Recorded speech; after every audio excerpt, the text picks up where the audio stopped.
Hello, story lovers. Welcome back to my channel, Prema Pallaki, part 72.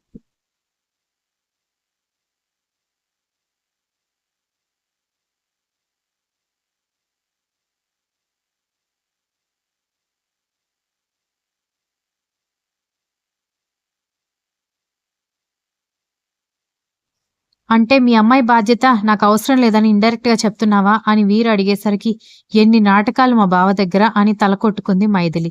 నా ఉద్దేశం అది కాదు అంకుల్ అని కరణ్ ఏదో చెప్పబోతుంటే పెద్ద మనిషి నోరు తెరిచి అంతలా అడుగుతుంటే ఏంట్రా నీ బాధ? అయినా చిన్నపిల్లలను ముసలావిడను చూసుకోవడం అంటే కష్టం, కానీ అన్నీ తెలిసి వయసులో ఉన్న పిల్లని చూసుకోవడం పెద్ద ప్రాబ్లం ఏం కాదు కదా.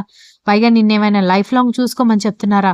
ఒక వారం రోజులు అని ప్రభావత అంటుంటేనే వారం కాదు చెల్లెమ్మా, నెల రోజులుంటుంది అన్నాడు వీర్.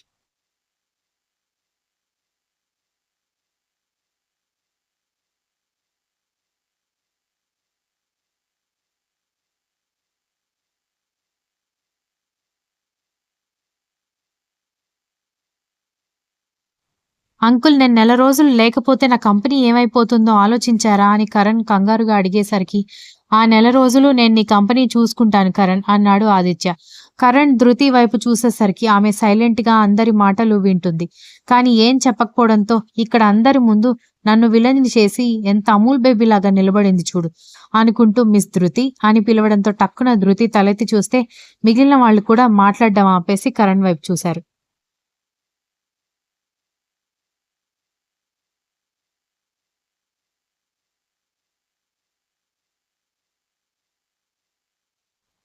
నాకిబ్బంది కలుగుతుందని వీళ్ళేమనుకుంటారో అని నేను డెసిషన్ తీసుకోలేను.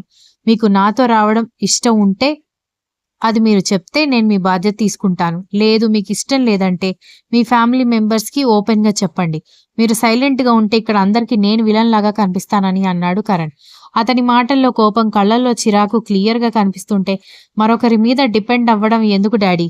నాన్న నేను చూసుకోగలను అని ఇద్దరితో చెప్పేసరికి, చెప్పాను కదా అంకుల్, వాళ్ళు బయటకి చెప్పరు. బట్ లోపల ఒక అబ్బాయితో రావాలంటే అన్‌కంఫర్టబుల్ గా ఫీల్ అవుతారు. అందుకే నేను ఇందాకడ నుంచి చెప్పడానికి ట్రై చేస్తున్నాను. నాకు ప్రాబ్లం లేదు. నా వల్ల మీ అమ్మాయి అన్‌కంఫర్టబుల్ గా ఫీల్ అయితే అది నేను చూసి ఫీల్ అవ్వాలి కాబట్టి మీకు చెప్తున్నాను అన్నాడు.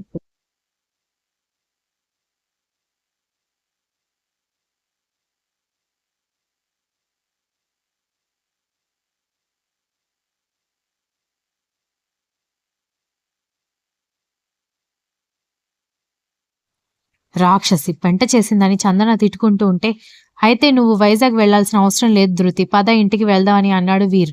కరణ్ ముందు ఆశ్చర్యపోయినా కూడా పెద్దగా ఆ విషయాన్ని పట్టించుకోకుండా, డాడీ నా ఫ్లైట్ కి టైం అవుతుంది, పదండి ఇమిగ్రేషన్ దగ్గరికి వెళ్దామని ముందుకెళ్తుంటే, అదేంటి డాడీ ఇంత కష్టపడి నేను అక్కడ అప్లై చేసింది మనం మళ్ళీ తిరిగి ఇంటికి వెళ్ళిపోవడం కోసమా అంది ధృతి.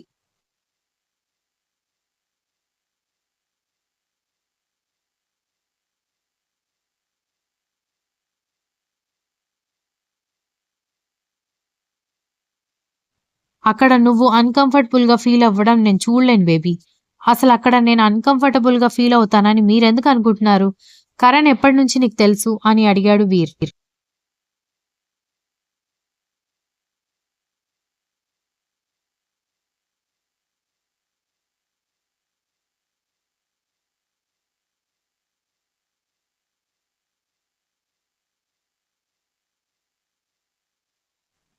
చిన్నప్పటి నుంచి చిన్నప్పటి నుంచి చూస్తున్న కరణ్ దగ్గర నీకు అంత అన్‌కంఫర్టబుల్ గా ఉంటే ఇన్‌స్టిట్యూషన్‌లో నీకు అందరూ కొత్త వాళ్ళే కదా ధృతి అని తండ్రి అనేసరికి, తండ్రి ఉద్దేశం ఏంటో అర్థం కావడంతో డాడీ అంది ఏం చెప్పాలో అర్థం కాక. చూడు బేబీ, నా పిల్లలు బ్రేవ్ అని నాకు తెలుసు. కానీ నాకు కూడా ఒక తండ్రికి ఆడపిల్ల గురించి ఉండే బెంగుంటుంది. పైగా ఒక రెస్పాన్సిబుల్ ఫాదర్ కూతురు ధైర్యవంతురాలు కదా అని అలా వదిలేయడం పద్ధతి కాదు నన్నడిగితే. కరణ్‌కి నీ రెస్పాన్సిబిలిటీ ఇవ్వు. లేదంటే సైలెంట్‌గా నాతో ఇంటికి రా అనేసరికి అయిష్టంగానే సరే డాడీ మీ ఇష్టం అని చెప్పింది ధృతి.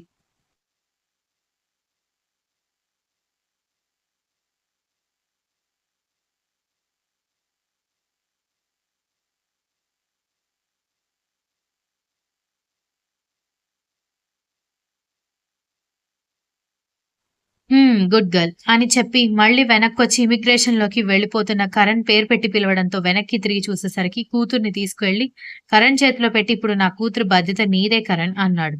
అంకుల్ అని అసహనంగా ఏదో చెప్పబోతుంటే తను అన్‌కంఫర్టబుల్‌గా ఫీల్ అవుతుందని నువ్వొద్దన్నావు.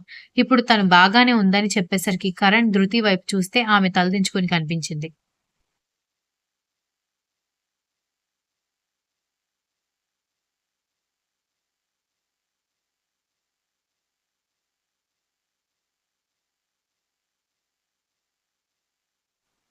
ఇక ఆయన అంతలా చెప్తున్నా కూడా పదే పదే కాదని చెప్పడం బాగోదని, సరే అంకుల్ అని చెప్పి ధృతి చేతిని వదిలేసి తన లగేజ్‌తో ఇమిగ్రేషన్‌లోకెళ్ళేసరికి అతన్ని ఫాలో అయిపోయింది ధృతి. ఇద్దరి పాస్‌పోర్ట్ వెరిఫికేషన్ అయిపోయిన తర్వాత లోపలికి పంపించి మిగిలిన వాళ్ళని చెక్ చేస్తూ ఇమిగ్రేషన్ ఆఫీసర్స్ ఉండడంతో కరణ్ స్పీడ్‌గా వెళ్ళిపోయేసరికి అతను కావాలని చేస్తున్నాడని అర్థమై తను నార్మల్‌గానే నడుస్తూ వెళ్లి తన ఫ్లైట్ ఎక్కబోతుంటే, "హలో మేడమ్, నువ్వు వెళ్ళాల్సింది వైజాగ్ అయితే చెన్నై ఫ్లైట్ ఎందుకు ఎక్కుతున్నావని" అడిగాడు.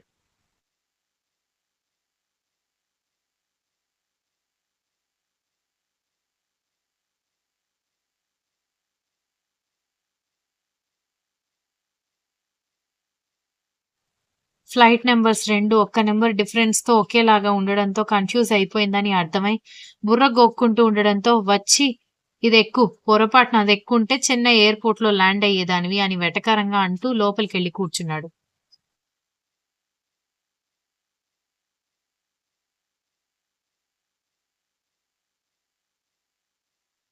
ధృతి మీద కరణ్ వేసిన కామెంట్‌కి వెనక లైన్‌లో ఉన్న వాళ్ళందరూ నవ్వుతూ ఉంటే, వైజాగ్ ఫ్లైట్ టికెట్ చూసి చెన్నై ఫ్లైట్‌లో ఎక్కినా కూడా వెంటనే దింపేస్తారు.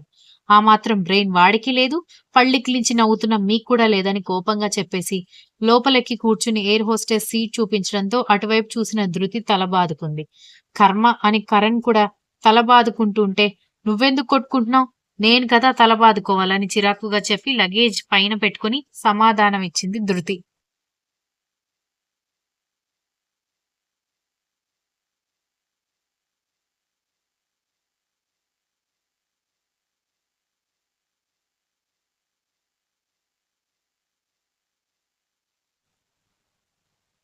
ఫ్లైట్ వాడు ఇచ్చినా కూడా, "అది నా ప్లానే అంటావు కదా తల్లి" అని దండం పెట్టేసి, చెవిలో హెడ్ ఫోన్స్ పెట్టుకొని, విండో సైడ్ చూస్తూ కూర్చుంటే, ఎప్పుడు తన వెనుక తన అటెన్షన్ కోసం తిరిగే అతను అలా విసుక్కోవడం బాధ కలుగుతుంటే మొహం తిప్పుకొని కూర్చుంది ధృతి.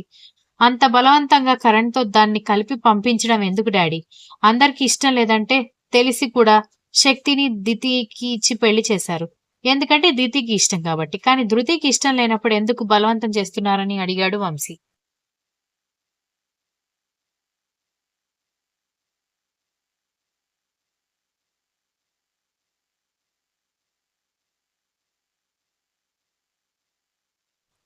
కరణ్ ఎలాంటివాడో అందరికీ తెలిసి కూడా అతని విషయంలో చాలా అమానుషంగా ప్రవర్తించారు మీరందరూ. మీ మమ్మీ చెత్త సలహా ఇస్తే వీడు కూడా వెనక ముందు ఆలోచించకుండా బెస్ట్ ఫ్రెండ్ అని చెప్పుకుంటూ వాడు మైండ్ ఇంకా హార్ట్ అయ్యేలా మాట్లాడాడు అంటూ పెద్ద కొడుకు వైపు చూశాడు వీర్. చింటూ సారీ డాడీ అనేసరికి సారీ నాకు కాదు, వైజాగ్ నుంచొచ్చాక నీ ఫ్రెండ్‌కి చెప్పు అని చెప్పి గ్లాసెస్ పెట్టుకుంటూ బయటకు వెళ్ళిపోయాడు వీర్.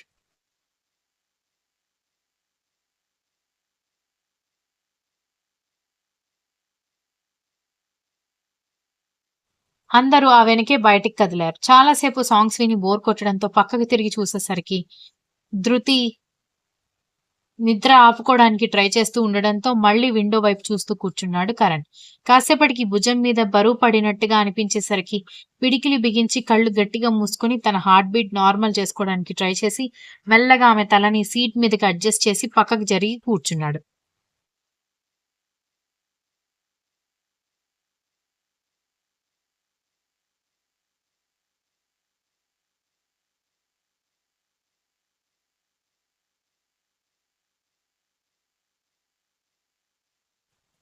మళ్ళీ తల మీద బరువు పడేసరికి 2 సార్లు సీట్ మీద అడ్జస్ట్ చేసినా కూడా మళ్ళీ వచ్చి పడ్డంతో ఇక లాభం లేక అలాగే కూర్చున్నాడు. మేడం తీరిగ్గా మీ హస్బెండ్ భుజం మీద తర్వాత పడుకోవచ్చు. ముందు మీకెలాంటి లంచ్ కావాలో చెప్పండని ఎయిర్ హోస్టెస్ నిద్ర లేపడంతో ఆవలిస్తూ కళ్ళు తెరిచి తానెవరి మీద పడుకుందో చూసి గట్టిగా అరిచింది ధృతి. Continuous. If you like the story please like, share, comment and don't forget to subscribe.